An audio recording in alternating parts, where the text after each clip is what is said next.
My name is Jason Brink. I work on various blockchain projects. One of the projects I'm working on right now is called Data Blossom. It's Internet of Things oriented, and that was fantastic. My name is Dan Bates. I work with ImpactPPA, and we provide renewable energy to developing nations, served end-to-end from generation all the way through payment. My name is Matthew Schute. I work on a project called Holochain, which is an alternative to blockchain.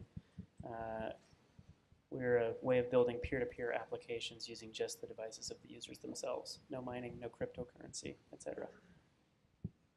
My name is Quan. I'm from Binkabi. We are developing a cross-border commodity trading platform facilitating trade between and Africa. So one of the first that we're looking to do is to barter using smart bartering mechanism between Vietnam and Ghana. To rice going from Vietnam and cashew nuts going from Ghana without the use of US dollars. Richard Poulden. I chair various companies, but the main card that I normally hand out is Black Swan PLC, which is my own investment company. Our company motto is a quote from Bernard Shaw: "People who say it cannot be done should get out of the way of those who are actually doing it." Good. What I'd like to do, maybe just to open up a little bit, I've said that the economic impact in the sense of trade might be modest, but trade is only one component. And some of the things you're talking about doing are making new things possible. The actual impact on the trade or the use of the technology may be minor, but could everybody just quickly knock off, what do you think the biggest economic impact area is of these smart ledgers? I think that the biggest area for growth, and actually one of the biggest areas that's going to be impacted going forward, is the ability to aggregate and analyze large amounts of data. Right now we're working on, not me personally, but we are working on putting together systems that will collect, analyze using big data, using various analytical mechanisms, data on every area of our life. Every device that we have is connected, everything is networked, and there's a tremendous amount of data there to be analyzed and used. And I think that that's going to be able to allow us to increase our efficiencies in other areas as well. And economies of omniscience. Yeah, exactly. I'm going to go with the developing world. We supply renewable energy systems to places where they don't have energy. It's either non-existent or inconsistent, and lack of identity is a big issue around there for people in rural India, rural Africa. So we're able to supply renewable energy to these folks delivered through smart apps that give them identity for the first time, where they are unbanked, unconnected. So that's a market that we're really focused on right now. I think the real big thing that's going to shift is economics more generally. I think right now we do a lot of accounting in a very simple system of dollars or euros or pounds. And these cryptographic communication systems enable us to pay attention to other signals. They'll enable new forms of accounting that actually allow the communities to self-steer far better than they do now. But it's a shift in the accounting. It's a shift in what we pay attention to. So for me, I can only talk in terms of developing countries. When people talk about blockchain and supply chain, a lot of attention has been paid to improving efficiencies, digitizing paper-based processes. And these tends to be beneficial for big companies. But for companies in developing countries, the ability to be able to trade directly with counterparties in another country without going through intermediaries, that will be hugely beneficial. And I will give some example. But also the use of US dollars in international trade without having anything to do with trading with the US is actually creating a lot of frictions and costs for this developing country. So coming back to the example of exporting cashew nuts from West Africa to Vietnam, Vietnam every year export $1 billion of rice to West Africa and import billions of dollars of cashew nuts and cotton and timber and so on. But the trading is actually just happening, just going through just a few, probably less than 10 large traders. So the ability for SMEs to be able to trade directly will basically level the playing field and distribute the profit more evenly, and ultimately will be able to offer more higher price for farmers. So those are the real benefits that we see, as well as improving the access and the cost of financing, because these are really high in those developing countries. Well, I'm afraid everybody's almost made all my points, because I definitely go with the developing world as well. I'm so old that I remember looking at plans to cable up Africa. And it's laughable now. We go back to the telecoms company, well, I don't know, how are we going to put it over the mountain? Well, we'll have to put it along the road or something. And nobody was thinking, well, maybe a new technology is going to come along, like cheap mobile phones. And even when those arrived, nobody actually saw that it was a banking instrument until M-Pesa was launched. So I think the real benefit with this technology is something that nobody in this room has thought of yet. And that's what will actually be the killer. Because face it, with personal computers, I of course bought an Apple II because I had to. But the killer app was VisiCalc. And that was actually something that made it useful. And at that point, everyone goes and buys one. I don't know what happened to VisiCalc, actually, but I don't still have a copy. So in this case, I think that where the impact will happen in the third world is taking it down to the smaller level, where people don't understand what a forward market is.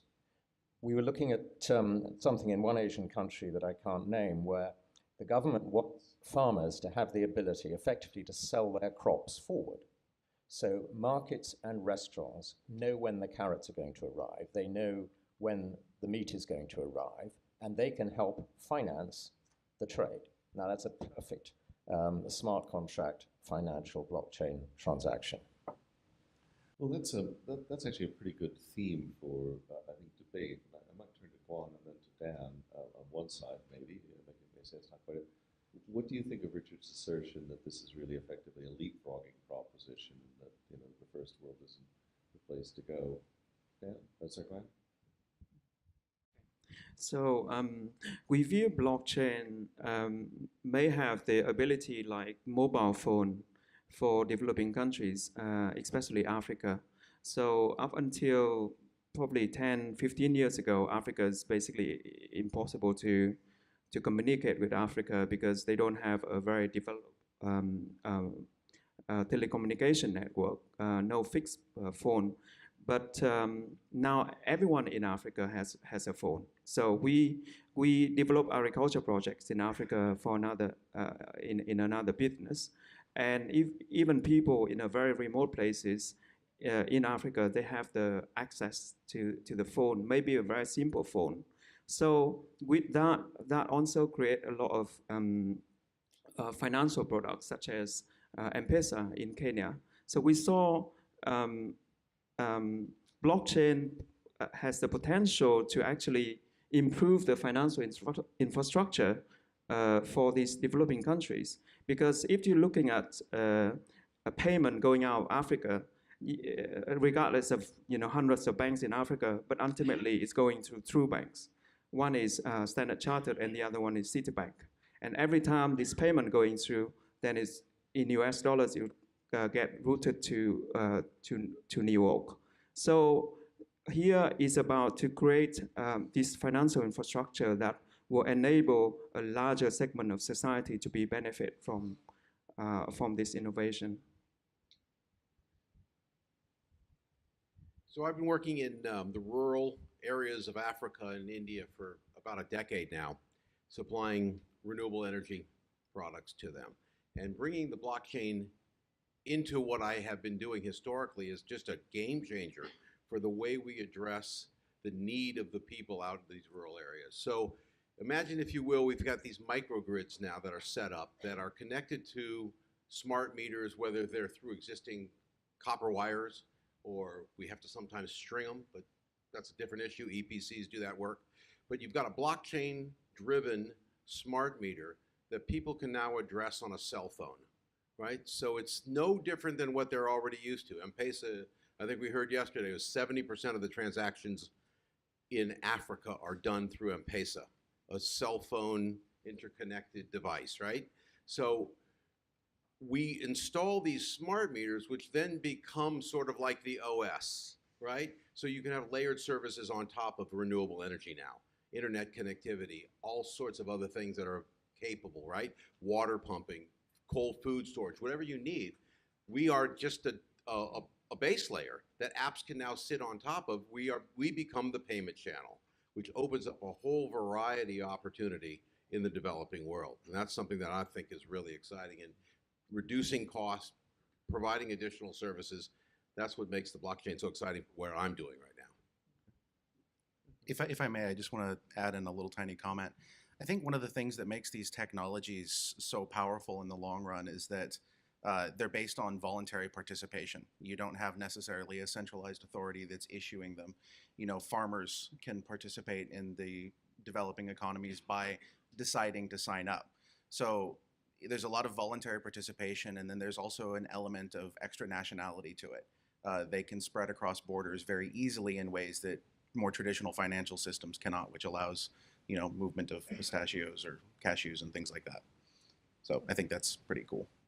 We might turn to another question. Matthew, you're kind of trying to do an alternative to things. How important does the panel feel? I mean, I made a fairly strong statement that I don't think payments are really particularly relevant here. Not taking a patch off my enthusiasm for the tech. What do you guys think about it?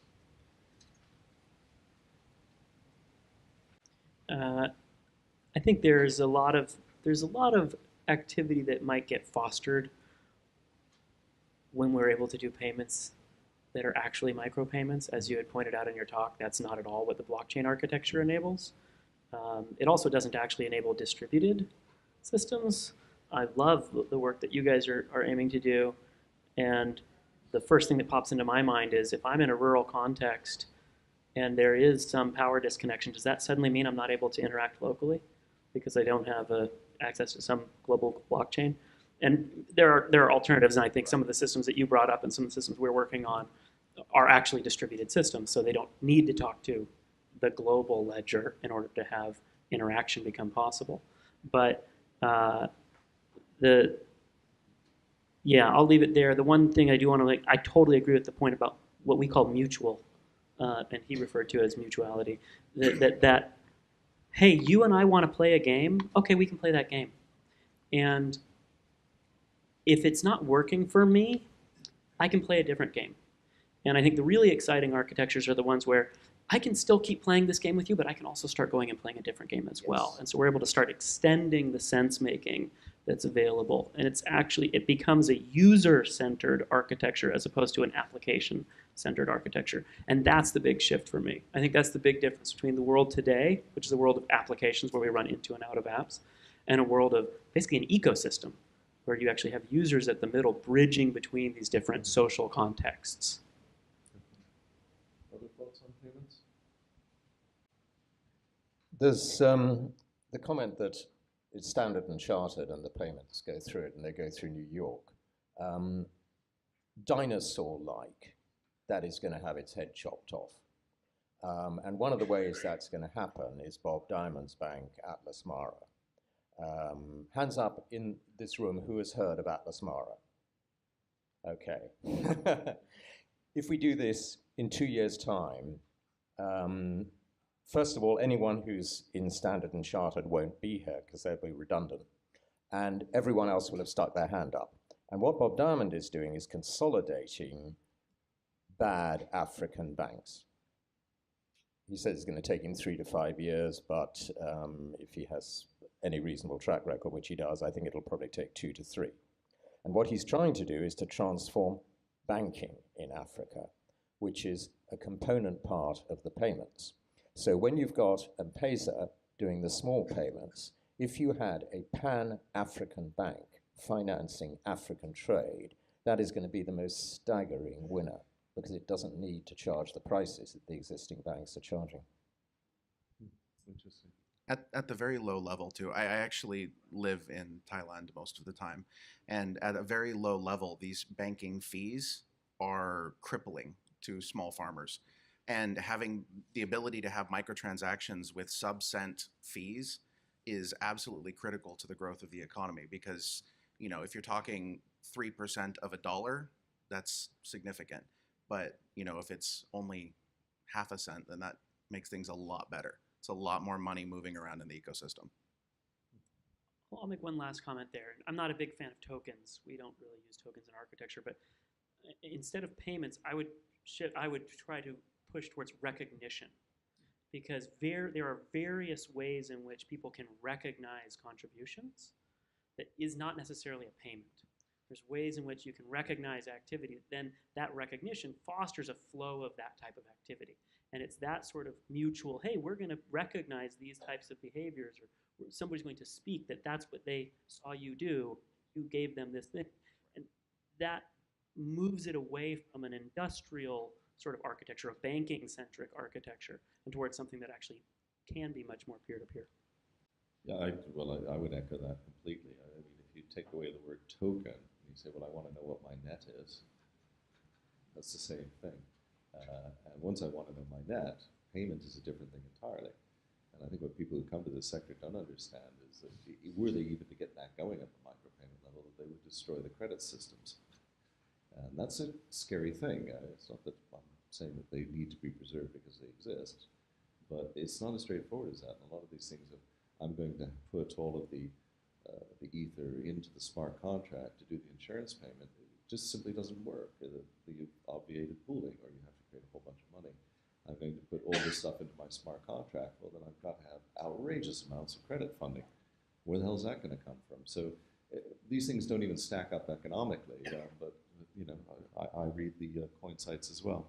Well, look, we're the last panel, and I thought, you know, you're all bright people. You can help the audience. Could you each just tell them the one big thing that, you know, changed your mind today or gave you a new insight? And I'll start here with you, Richard.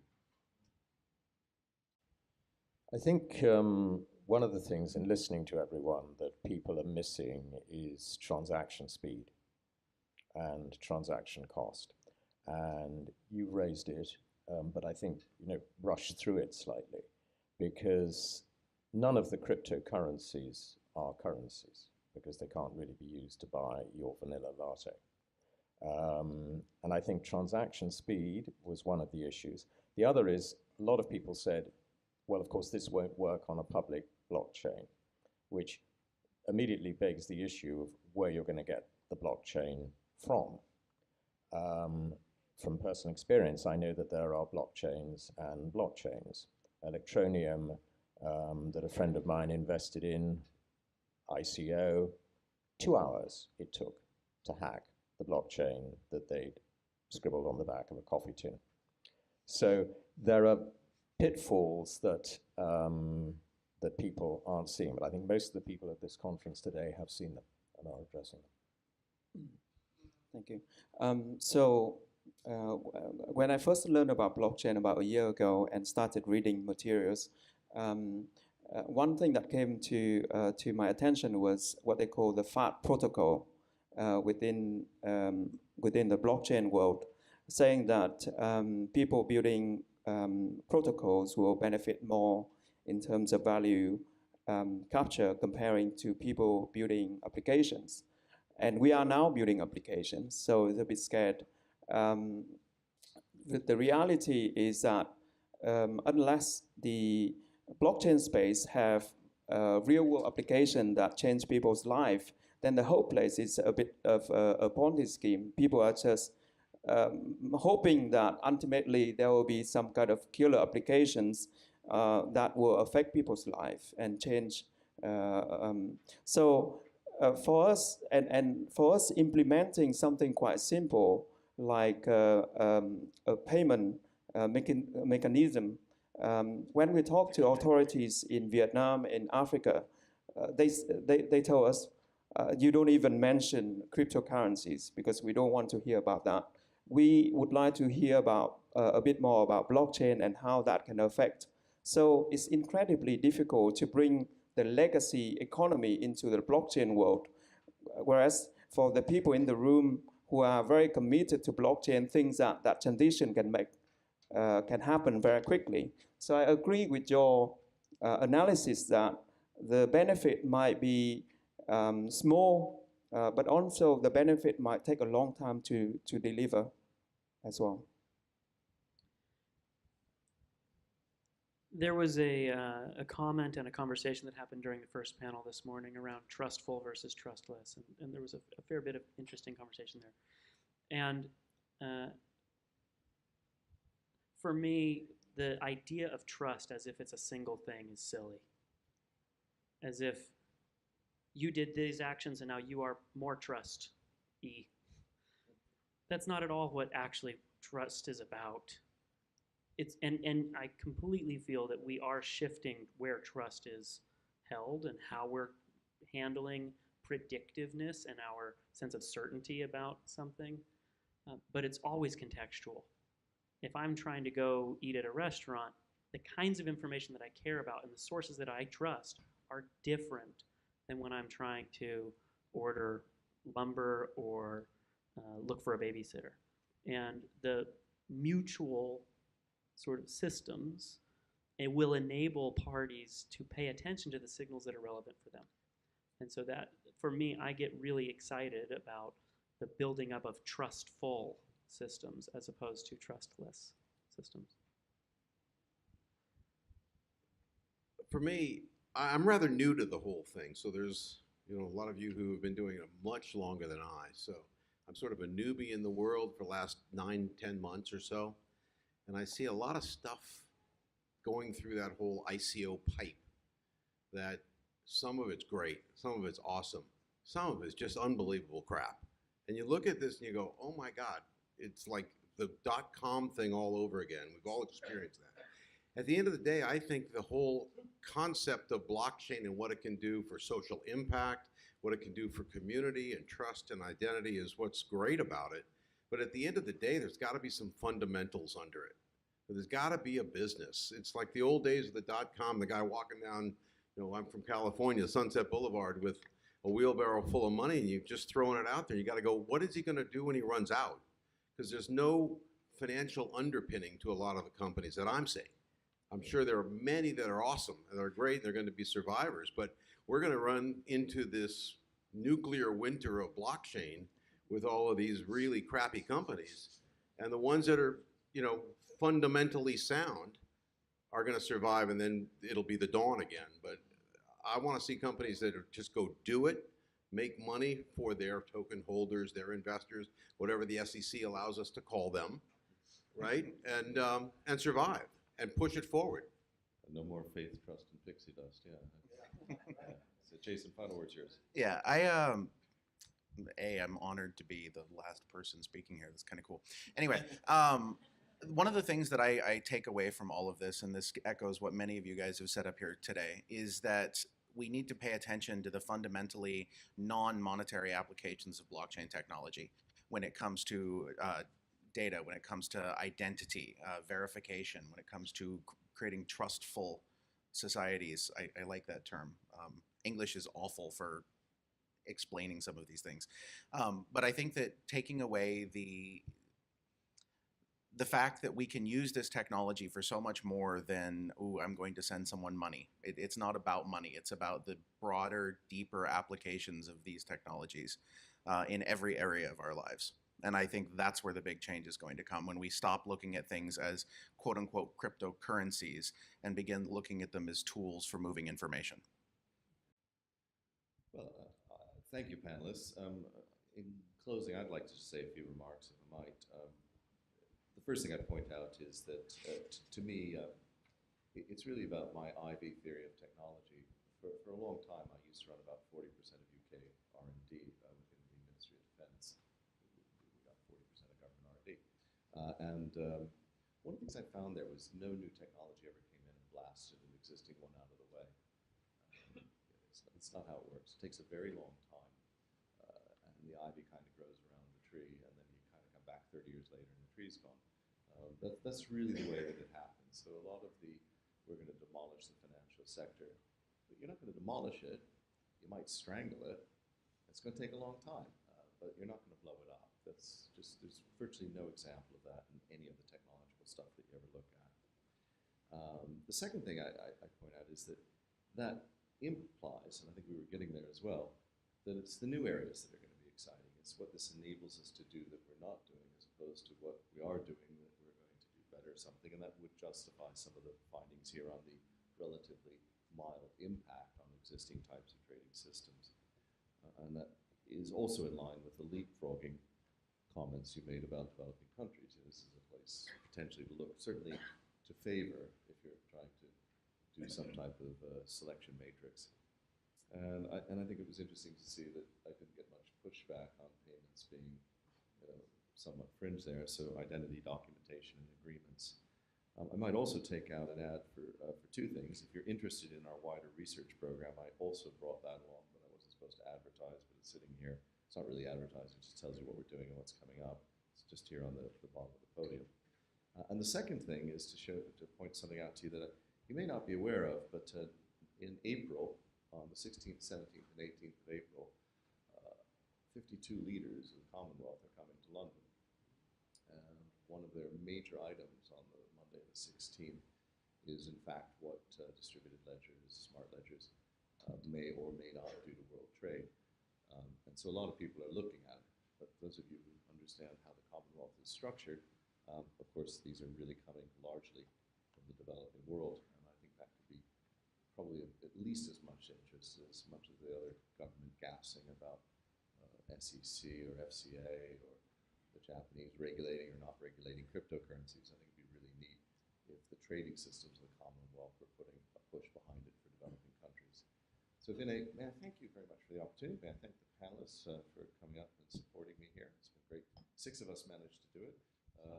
So thank you very much, and thank all of you.